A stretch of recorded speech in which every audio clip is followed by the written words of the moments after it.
Hello नमस्कार दोस्तों, स्वागत करता हूँ आपका मेरे YouTube channel Rohit Kumar study for job में। दोस्तों, आज की वीडियो में आपको बात बताने वाला हूँ रेलवे एएलपी भर्ती 2024 के बारे में, जिसको असिस्टेंट लोको पायलट भी कहते हैं। ठीक है, और आज की ये जो वीडियो है ये उन लोगों के लिए बहुत ज़्यादा खास होने वाली है जो लोग इसमें फॉर्म भरने वाले हैं। जितने भी लोग इसमें फॉर्म भरने की सोच रहे हैं उनके लिए बहुत ज़्यादा खास है ये वीडियो। तो वीडियो को कंप्लीट देखिएगा, पूरा देखिएगा। और मैंने यहाँ पर 3 बातें लिखी हैं। इन तीनों बातों को विद प्रूफ आपको एक एक बात मैं बताने वाला हूँ, और एकदम आप इस बात का यकीन मानिएगा। ये जो सारी बात होंगी आपको, जब मैं इनके प्रूफ के साथ में चीज़ें बताऊँगा तो आप उसको समझ जाएंगे कि हाँ जी, सारी बात एकदम करेक्ट है। तो मैंने एक बात लिखी है कि फॉर्म भरने से पहले आप ज़रूर देखें। तो भाई साहब ज़रूर देख लें।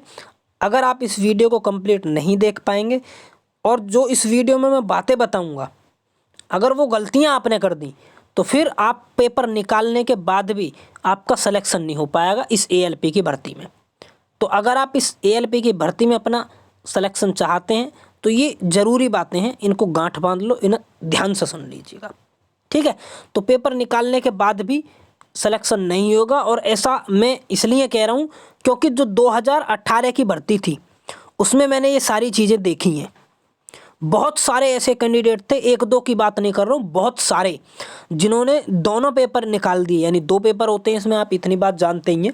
दोनों पेपर उन्होंने क्लियर कर दिए, लेकिन उसके बावजूद भी उनको कोई भी पोस्ट अलॉट नहीं हुई है। और यही हाल आप देख रहे होंगे अगर आपने ग्रुप डी का एग्ज़ाम और उसको देखा है तो ग्रुप डी में भी बहुत सारे कैंडिडेट ऐसे हैं जिनको कोई भी पोस्ट अलॉट नहीं हुई है। अभी तक भी उन्हें कोई पोस्ट अलॉट नहीं हुई है। तो ये गलतियां आप ना करें, इसलिए इस वीडियो को कंप्लीट देखिएगा। और ये बात मैंने लिखी है तीसरी कि कोई कोचिंग वाला ये आपको नहीं बताएगा। तो ये बात एकदम सच है भाई। जिस कैंडिडेट को अपना 500 का, 700 का, 800 का, 2000 का या कितने का भी कोर्स बेचना है तो वो आपको ये चीज़ें नहीं बताएगा कि भाई ये वाले कैंडिडेट बिल्कुल ना भरें, क्योंकि वो तो ये कहेंगे कि भाई ज़्यादा से ज़्यादा भरो, ज़्यादा से ज़्यादा कोर्स खरीदो। तो जो सही बात है पहले उसको जान लो, फिर आप फॉर्म भरना और फिर आप अपनी तैयारी भी करना, कहीं से भी कोई सा भी कोर्स खरीद के जो आपको उचित लगे। मैं किसी की खामियां आपको नहीं बता रहा हूँ, ठीक है। लेकिन आपसे जो गलती ना हो जाए या आपसे जो गलती होती है मैं उसको आपको बताने जा रहा हूँ। तो चलिएगा स्टार्ट करते हैं। वीडियो थोड़ी लंबी भी हो सकती है लेकिन आपके बहुत काम आएगी। तो हम इतने सारे पैसे बर्बाद करके अगर हमें बाद में पता चले कि भाई सिलेक्शन नहीं होगा तो वो बहुत दुख की बात है। उससे बेहतर है कि हम पहले ही इस बात को जान लें। देखिए भाई, वैकेंसी आ चुकी है, ये बात आप जान ही चुके होंगे। वैकेंसी का जो कोड है वो CEN नंबर जो है वो 01/2024 यानी 2024 है। ये वैकेंसी कोड है। अब मैं बात करता हूँ आपको क्या बात बताने वाला हूँ। और ये और ख़ास बात है कि सेकंड पेज पर ही वो जानकारी इन्होंने मेंशन करी हुई है जिस पर मैं आपका ध्यान केंद्रित करना चाहता हूँ बहुत ज़्यादा। ठीक है, तो ये जो रिक्रूटमेंट है वो आपकी असिस्टेंट लोको पायलट ALP की है।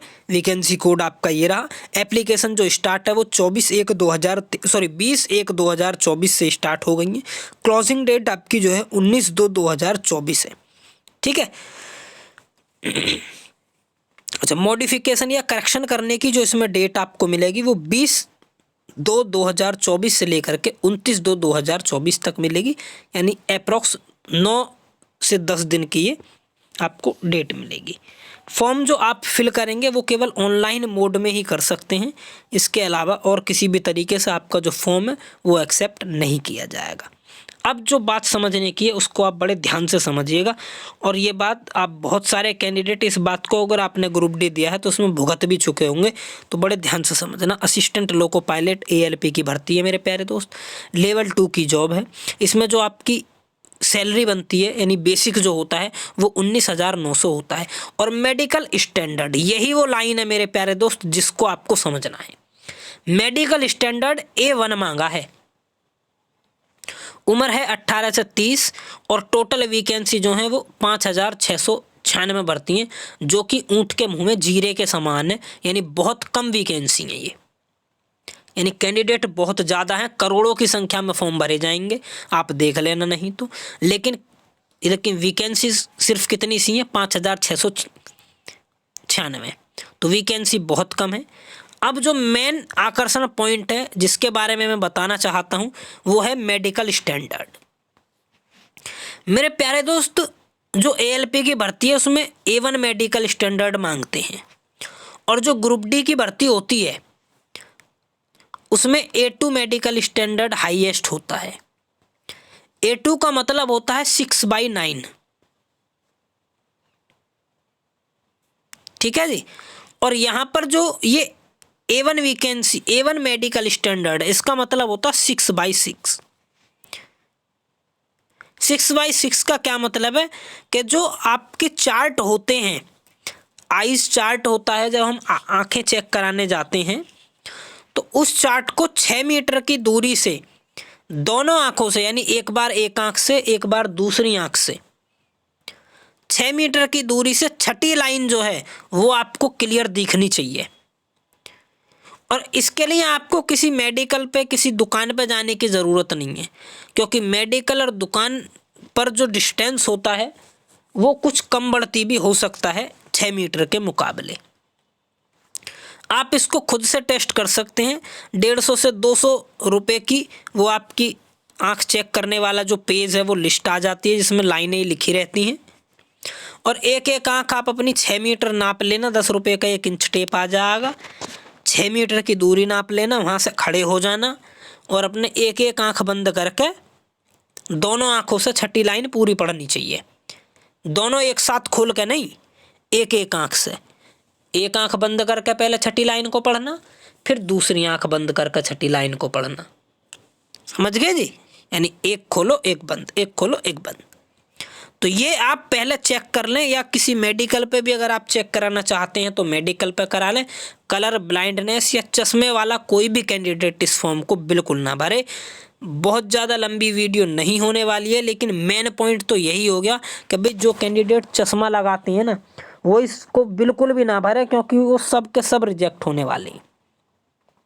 मैं देखो, आप ये ना करें कि आपका मैं मोरल डाउन कर रहा हूँ, लेकिन सच्चाई बता रहा हूँ जो इस भर्ती की सच्चाई है, ठीक है जी।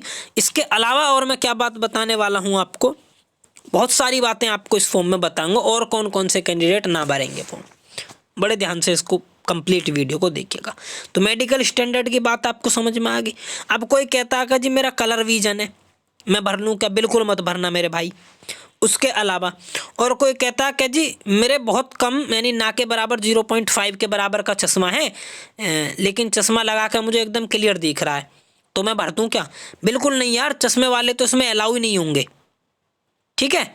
इसके अलावा और क्या, और कोई सोच रहा हो कभी मैं लेज़र करा लूँगा जी, लेज़र करा के बिल्कुल क्लियर हो जाऊँगा। भाई साहब, लेज़र वाले को तो सबसे पहले नंबर पर लेज़र ही चेक होती है। जब आंखों का टेस्ट होता है ना, सबसे पहले नंबर पर वो लेज़र ही चेक करते हैं, किसी ने लेज़र तो नहीं करा रखी। और अगर किसी ने लेज़र करा रखी है तो उसको रिजेक्ट कर दिया जाएगा। बात आप समझ पाए जी? तो लेज़र वाले बिल्कुल भी नहीं चलेंगे, लेज़र कराने की कतई भी मत सोचना। रेलवे में लेज़र वाले बिल्कुल अप्लाई नहीं कर पाएंगे भाई, वो फिर आगे की भर्तियों के लिए भी क्या हो जाएंगे? बाहर हो जाएंगे। इस बात को ध्यान रखना। तो ये मेडिकल स्टैंडर्ड की आपको बात सभी लोग नहीं बताएंगे, मैं आपको स्पष्ट तौर पे इस बात को बता रहा हूँ कि भाई आप बिल्कुल भी मत बनना। और बहुत सारे कैंडिडेट जो OBC, EWS और EBC, SC और ST, ये जो कैंडिडेट हैं जर्नल को छोड़ करके, पिछली बार क्या हुआ, बहुत सारे कैंडिडेट का फॉर्म में मिस्टेक हो गई। एक EBC कैटेगरी आती है इसमें, इस EBC पे कुछ ST वालों ने, कुछ OBC वालों ने टिक कर दिया। तो ये भी मैं बताऊंगा किसको इस पर टिक करना। भैया कोई भी मत करना इस पर टिक, कुछ ज़्यादा छूट नहीं है, बस आपको 250 रुपये की फ़ीस में छूट मिलेगी। और पिछली बार फीस में छूट लेने की वजह से 250 में किसी ने कर दिया। एक OBC कैंडिडेट का था, मेरे पास मैसेज आया उसका पर्सनली कि जी मेरे से ये गलती हो गई है, अब मैं बताइए इसमें क्या करूं। तो भैया गलती हो गई, बहुत कुछ करके देख लिया, मगर उसका फिर हो ही नहीं पाया। समझ पा रहे हैं? यानी आप फीस जो आपकी है कैटेगरी के हिसाब से वो कंप्लीट फिल करें। अगर किसी पर क्लिक करने से कम हो रही है तो उसको रोक लें, भाई भैया क्या गड़बड़ है, फीस तो हमारी 400 है या 500 है, 400 फीस है, जनरल और ओबीसी कैंडिडेट में। तो भाई जब हमारी इतनी है तो कम क्यों लग रही है, पूरी काटो जी हमारी, समझ रहे हो मेरी बात। तो इस पे भी कैंडिडेट रिजेक्ट हुए हैं, तो इस बात को भी विशेष ध्यान से आप समझ लेना। फॉर्म भरने से पहले ये सारी चीज़ें आप बड़े ध्यान से समझ लेंगे, ठीक है जी। मेडिकल फिटनेस यहाँ पर दिया गया है, candidate must ensure that they fulfil the prescribed medical standards for the post of ALP। Candidate who are found medically unsuitable for this post shall not be given alternative appointment. यानी जो candidate suitable नहीं कर रहा है medical को, ये यहाँ पर इस बात को पहले ही कह रहे हैं कि भैया बिल्कुल भी उसको अपॉइंटमेंट नहीं मिलेगा, अपॉइंट नहीं किया जाएगा। तो भैया अभी से ही इस बात को आप अपने गांठ बांध लें, मेडिकल के बारे में बेहद ज़रूरी बात है ये, ठीक है जी। आगे बढ़ते हैं, और क्या क्या बात आपको मुझे बतानी है। ये सब नॉर्मल बातें, देखो जो नॉर्मल बातें हैं फॉर्म भरने की वगैरह वगैरह, वो सब मैं आपको नहीं बताऊंगा। नेगेटिव मार्किंग आप समझते हैं 1/3 है, तो ये सभी बताते हैं। तो ऐसी बातें जो हैं, जो नेगेटिव मार्किंग है, 2 पेपर होंगे, ये सब चीज़ें मैं नहीं बताऊंगा। 2 पेपर होंगे वो सब पता है, नेगेटिव मार्किंग है वो भी सब पता है, ठीक है। मैं तो बस आपको वो चीज़ें बताऊंगा जो हर कोई नहीं बताएगा, और उसी से ऐसी सिचुएशन बनती है कि हमने पेपर वगैरह सब क्लियर कर लिया होगा, लेकिन उसके बाद भी क्या होगा, सिलेक्शन नहीं होगा। एक बात ये कि भैया आपकी जो मार्कशीट है और आपका जो वो है डेट ऑफ बर्थ सर्टिफिकेट है, आधार कार्ड है, जो भी है, उसमें नाम, स्पेलिंग, डेट ऑफ बर्थ, ये सारी चीज़ें एकदम मैच करनी चाहिए, सेम होनी चाहिए। आप कहोगे कि जी ये तो बहुत नॉर्मल सी बात है, सब पता रहती है, लेकिन मेरे भाई सब पता होती है। मैंने अपनी आंखों से कैंडिडेट को बाहर निकलते हुए देखा इन्हीं चीज़ों में, ठीक है जी। तो इसलिए मैं आपको समझा रहा हूँ कि इस बात का विशेष ध्यान रख लें, पहले ही अपने घर पर चेक कर लें एक बार फॉर्म में, और फॉर्म भरते वक्त भी बड़े ध्यान से चेक करें। साइबर कैफ़े वालों के भरोसे ना हो। मैं साइबर कैफ़े वालों का भी बता रहा हूँ आपको सीन, ये भी मैंने देखा है। साइबर कैफ़े के जो एक्सपर्ट बंदे हैं, एक्सपर्ट जो दिन रात लगातार फॉर्म ही भर रहे हैं, उन्होंने भी फॉर्म में नाम में लड़के के में मिस्टेक कर दी, एक वॉवेल्स की, और उसी नाम के मिस्टेक की वजह से एफिडेविट वगैरह भी लगाए उसने, लेकिन फाइनली अभी तक उसको ज्वाइनिंग नहीं मिली है। ग्रुप डी का कैंडिडेट है वो, अभी तक उसकी ज्वाइनिंग नहीं हो पाई है, अभी होल्ड पे अटका हुआ है। मैं ये नहीं कह रहा कि उसकी ज्वाइनिंग होगी या नहीं होगी, लेकिन अभी फ़िलहाल वो किस पर है, होल्ड पर है, ठीक है जी। चलिए, इसके अलावा मैं आपको बता देता हूँ, और मेडिकल स्टैंडर्ड का पूरी जानकारी दूंगा कि भाई मेडिकल में और कौन कौन से ऐसे कैंडिडेट हैं जो ना भरें फॉर्म, या जिनका नहीं होगा, ठीक।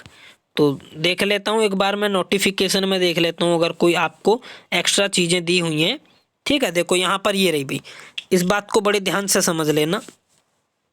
ये कह रहे हैं कि भाई A1 मेडिकल चाहिए। अब कैसा चाहिए उसको समझ लो, मेडिकल में प्रॉपर पूरी लाइन आपको बता रहा हूँ, पढ़ कर ध्यान से समझ लेना। डिस्टेंस विजन होना चाहिए 6x6 का, विदाउट ग्लास, ठीक है, with fogging test, must not except 2 dioptre. उसके बाद में नियर विजन जो चाहिए इन्हें, नियर विजन भी टेस्ट करा लेना। हालांकि मैं आपको बता दूं, जितने भी कैंडिडेट होते हैं या हमारी उम्र के, आपके उम्र के लड़के जो भी फॉर्म इसमें मांगी जाती हैं, उनका नियर विजन तो रेयर केस में ही ख़राब होता है किसी का, वरना नियर विजन किसी का कोई भी कमी नहीं होती। फिर भी आप नियर विजन देखें, 0.6 का मांगा है नियर विजन विदाउट ग्लास, ठीक है। और क्या कह दिया है, must pass test of colour vision test भी कराया जाएगा वहीं पर, वो भी पास होना चाहिए। नियर विजन टेस्ट भी कराया जाएगा वहीं पर आपका, वो भी आपका पास होना चाहिए। बाइनोकुलर विजन भी कराया जाएगा, वो भी आपका क्लियर आना चाहिए। फील्ड विजन भी कराया जाएगा, वो भी आपका पूरा आना चाहिए। नाइट विजन भी कराया जाएगा, वो भी आपका क्लियर आना चाहिए। और मेसोपिक विजन भी कराया जाएगा, वो भी आपका क्लियर आना चाहिए। यानी जो मोस्ट इम्पॉर्टेंट टेस्ट है ना यहाँ पर, वो आपकी आंखों के टेस्ट हैं, सबसे ज़्यादा महत्वपूर्ण। अब इन सारे टेस्टों के बारे में मैं आपको धीरे धीरे जानकारी देता हूँ। पहला तो मैंने आपको बता ही दिया था भी 6x6 वाला जो है आंखों का, वो होना चाहिए। दूसरा नियर विजन मैंने आपको बता दिया कि 0.6, यानी उसमें भी पुस्तक की छठी लाइन 25 सेंटीमीटर की दूरी पर से आपको स्पष्ट दिखाई देनी चाहिए। 25 सेंटीमीटर की दूरी से उसको पढ़वाते हैं वो, ठीक है जी। वो दूरी 25 सेंटीमीटर की बिल्कुल फिक्स नहीं होती, तो वो बिना नापे ही उसको अंदाजे से पढ़वा लेते हैं आपको, ठीक है जी। लेकिन 6x6 की उनकी फिक्स होती है। दूसरा इसमें है कलर विजन। कलर विजन दो तरीके से टेस्ट करेंगे वो आपका। एक तो जो कॉपी होती है, जो नोटबुक आपने देखी होगी स्टोर वगैरह ऊपर, मेडिकल स्टोर, उस मेडिकल करूँगा, जितने भी ये आँखों के टेस्ट करने वाले हैं उनको एक पुस्तक सी होती है, कई कलर के नंबर्स लिखे होते हैं। तो एक तो वो कलर विजन टेस्ट होता है। दूसरा एक इसमें क्या होता है कलर विजन में, कि वो अलग अलग प्रकार की लाइट जलाते हैं, कभी हरी, कभी लाल, कभी नीली, कभी पीली। एक अंधेरे कमरे में आपको ले जाएंगे और उसी अंधेरे कमरे में अलग अलग तरीके की लाइट जलाएंगे। तो उन अंधेरे कमरे में आपको हर रंग की लाइट आपको स्पष्ट दिखाई देनी चाहिए कि ये किस कलर की लाइट है, ठीक है जी। बाइनोकुलर विजन हो गया। बाइनोकुलर में भी सेम यही है, लाइट का ही होता है, वो अलग अलग तरीके की लाइट दिखाएंगे, वो आपको पता होनी चाहिए। सॉरी। फील्ड विजन फिर आपको ना वो ले जाएंगे मतलब एक खुले इलाके में, और वहाँ से आपको कुछ चीज़ें दिखाएंगे दूरी पर खड़े होकर के, तो वो आपको क्लियर देखनी चाहिए कि हाँ जी ये चीज़ है या ये वो है, जो भी है। इस तरीके से ये कई तरीके से होता है। कोई दूर की चीज़ें दिखा देते हैं, पेड़ वगैरह या का आदमी वगैरह के कैसे रंग के कपड़े पहने हैं इसने बताओ ज़रा, दूर से चलता हुआ आदमी दिखाएंगे तुम्हें। या कई बार वो ड्रोन से भी दिखाते हैं कई कलर के अलग अलग कपड़े उड़ा करके कि बताओ वो किस कलर का उड़ रहा है। तो कई तरीके से होता है फील्ड विजन। या आपको दूरी पर खड़ा करके बॉल वगैरह होते हैं उनको उछालते हैं, फिर वो पूछेंगे कि ये बताओ किस तरीके की हैं। तो ये कई तरीके का होता है इसमें। और एक है ये नाइट विज़न। नाइट विज़न जो होता है, नाइट विज़न में अंधेरे में आपको चीज़ें दिखवाएंगे, तो अंधेरे में आपको चीज़ें क्लियर दिखनी चाहिए। अंधेरे का मतलब ये नहीं है कि आप कह रहे हो कि जी अंधेरे में तो कुछ दिखेगा ही नहीं, ऐसा नहीं। नाइट यानी लाइट जल रही है उजाले, टॉर्च के उजाले में, या फिर यानी गुप्त अंधेरे में आपको ऐसा ना हो कि अंधेरा है तो बिल्कुल कुछ दिख ही नहीं रहा, या हल्की रोशनी है तो उसमें कुछ दिख ही नहीं रहा। हल्की रोशनी में आपको यानी पता होना चाहिए कि हाँ जी यहाँ कोई आदमी है, या यहाँ ये कोई डंडा खड़ा है, यहाँ कोई वस्तु है। ये चीज़ आपको दिखना चाहिए। नाइट विज़न कराएंगे अंधेरे कमरे में, ठीक है। तो ये इस तरीके के सारे टेस्ट आपके होने वाले हैं। तो ये सारी चीज़ें आप पहले ही क्लियर कर लें कि हाँ जी हमें इन चीज़ों में कोई दिक्कत नहीं है, तभी आप फॉर्म भरें, वरना ये सब निकल जाएंगे कैंडिडेट जितने भी हैं, ठीक है। इस बात को मेरी आप समझ पाए होंगे। चलिए आगे देखते हैं।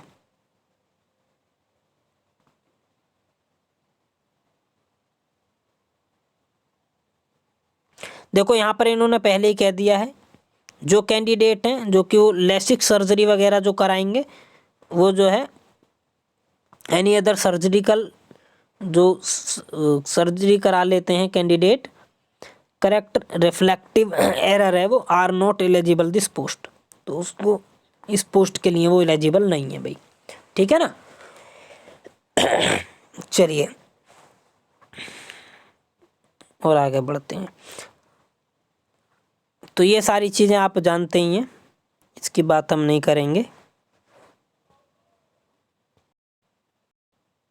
देखिए एक ये बात है भाई, जो कैंडिडेट ग्रुप सी या ग्रुप डी में ज्वाइनिंग कर चुके हैं और उनकी जो सर्विस है उसको 3 साल हो गए, यानी 3 साल उन्हें जॉब करते करते हो गए, तभी वो फॉर्म भर सकते हैं अगर फॉर्म भरना चाहते हैं एएलपी के लिए तो, ठीक है। ग्रुप सी ग्रुप डी वाले कैंडिडेट जो हैं, अगर उनकी 3 साल सर्विस हो गई है तो वो भी फॉर्म इसको भर सकते हैं। अगर 3 साल सर्विस नहीं हुई है फिर आप नहीं भर पाएंगे, इस बात को भी आप अपना समझ लेना। बहुत से जो नई ग्रुप डी कैंडिडेट हैं जो ज्वाइनिंग हुई है वो इन फॉर्मों को भर देंगे फटाक से, ठीक है ना। तो मैं उनको पहले ही बता देता हूँ भैया, वो जब भी इसका बेनिफिट ले पाएंगे यानी एज रिलैक्सेशन में काम करती हैं ये, एज रिलैक्सेशन में, यानी फॉर्म तो भर पाएंगे वो।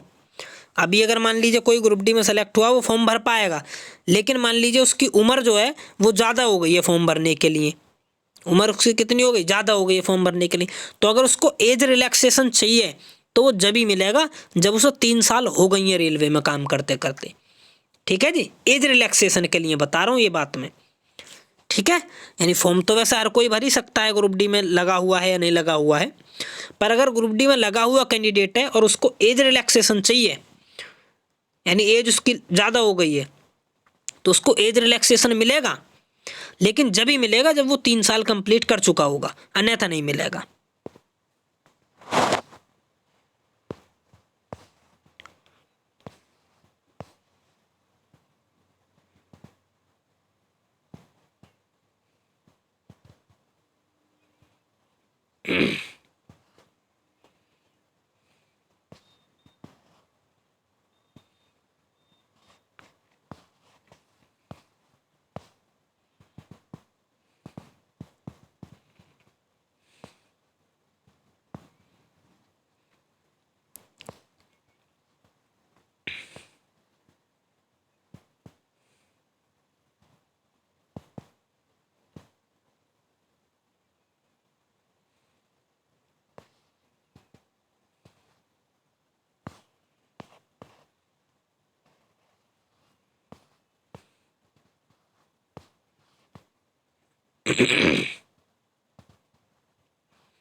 अरे वीडियो यार चल ही रही थी, मुझे लगा मैंने उसको रोक दिया है, सॉरी भी माफ़ी चाहूँगा, इतनी देर थोड़ा सा डिले हुआ। मैं देख ही रहा था अभी कौन सा पॉइंट, एक्चुअल में थोड़ी सी मेरी तबीयत भी गला थोड़ा सही हो रहा है। चलो एक चीज़ और आपको समझनी है कि कब आपका, यानी अगर आपने मल्टीपल वो कर लिए ना, फॉर्म फिल कर दिए, यानी अलग अलग आरबीसी से आरआरबी से, तो आपका जो फॉर्म है फिर वो रिजेक्ट कर दिया जाएगा। यानी आप सोच समझ के बड़े ध्यान से, धैर्य से, तब आप किसी भी एक आरआरबी से फॉर्म को फिल करें। एक और चीज़ बता दूं, बहुत सारे कैंडिडेट ये समझते हैं कि भाई हम तो दिल्ली जोन में आ रहे हैं तो हम दिल्ली जोन में ही फॉर्म भर सकते हैं। ऐसा नहीं है, आप कहीं भी रह रहे हो, आप किसी भी जोन में फॉर्म भर सकते हो, कोई दिक्कत नहीं है। ठीक है जी। दूसरा, पिछली बार जो फॉर्म रिजेक्ट हुए थे वो फोटो की वजह से बहुत सारे फॉर्म रिजेक्ट हुए थे। एक तो साइड फोटो आपका नहीं होना चाहिए, यानी जैसे टेढ़े खड़े होकर खिंचवा लेते हैं ना, ऐसा ही नहीं होना चाहिए। आपके फोटो में दोनों कान आने चाहिए, समझ रहे हैं मेरी बात? यानी टेढ़ा फोटो में खड़ा नहीं होना, टेढ़ा फोटो नहीं लगाना कोई सा भी। फोटो के अंदर दोनों कान स्पष्ट दिखाई देने चाहिए, ऐसा फोटो लगाना है। ठीक है, बात क्लियर है? ग्रुप फोटो नहीं होना चाहिए, ग्रुप फोटो समझ गए? यानी 2 कैंडिडेट 3 कैंडिडेट खड़े हैं और वही हमने अपलोड कर दिया, घर पे भरते हैं हम कभी कभी। डार्क ग्लास में नहीं होना चाहिए, कैप में नहीं होना चाहिए, कैप लगा के सेल्फी नहीं होनी चाहिए, वो अच्छे से यानी फोटो होना चाहिए। देखो आप इतना फॉर्म भर रहे हो, मेहनत कर रहे हो, ये छोटी छोटी चीज़ों का लालच नहीं करना चाहिए। अच्छे से फ़ोटो खिंचवाना, पहले बनवाना अच्छे से फ़ोटो साफ सा, फिर लगवाना फ़ोटो को। ठीक है जी। ऐसे ही सिग्नेचर एकदम स्पष्ट दिखाई देने चाहिए, साफ होने चाहिए, बढ़िया होने चाहिए सिग्नेचर। काले पेन से सिग्नेचर करना आप, ठीक है? डार्क ब्लू से भी कर सकते हो, कोई दिक्कत नहीं है, यानी स्कैन करके अच्छे साफ सुथरे दिखाई देने चाहिए। चलो भाई, अभी फ़िलहाल के लिए इसमें इतना ही है, बाकी और इसमें कुछ खास ऐसा है नहीं।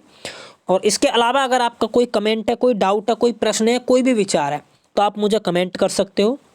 साथ ही मैं एएलपी से रिगार्डिंग आपको सभी प्रकार की जानकारी देने के लिए, वैसे तो हमारा एक ग्रुप चल रहा है, टेलीग्राम ग्रुप है RK स्टडी फॉर जॉब के नाम से, ठीक है? टेलीग्राम पर मिल जाएगा, या मेरी ग्रुप डी से रिलेटेड जितनी भी वीडियो हैं उन सभी पर वो ग्रुप आपको मिल जाएगा। टेलीग्राम ग्रुप का लिंक आपको, जितनी मेरी पुरानी वीडियो है ना ग्रुप डी से रिलेटेड, उनमें मिल जाएगा आपको, ठीक है? लेकिन अगर आप चाहेंगे तो आप कमेंट कर दीजिएगा, मैं अलग से आपका एक ALP का ग्रुप बना दूंगा, ALP के लिए अलग से एक ग्रुप बना दूंगा, टेलीग्राम ग्रुप। आप सभी कैंडिडेट उसमें जुड़ जाइएगा। इसमें ALP से जुड़ी हुई आपको हर एक अपडेट, हर एक जानकारी मिलती रहेगी, और आपके मन के जो भी डाउट होंगे, जो विचार होंगे, आप वीडियो में कमेंट कर दीजिएगा, मैं कमेंट में बता दूंगा। और बाकी के जो डाउट हैं वो हम इस ग्रुप में भी सॉल्व कर सकते हैं। तो अगर आप चाहते हैं कि ALP का कोई टेलीग्राम ग्रुप बने आपके लिए, तो आप कमेंट कर दीजिएगा वीडियो में। धन्यवाद मेरे प्यारे दोस्तों।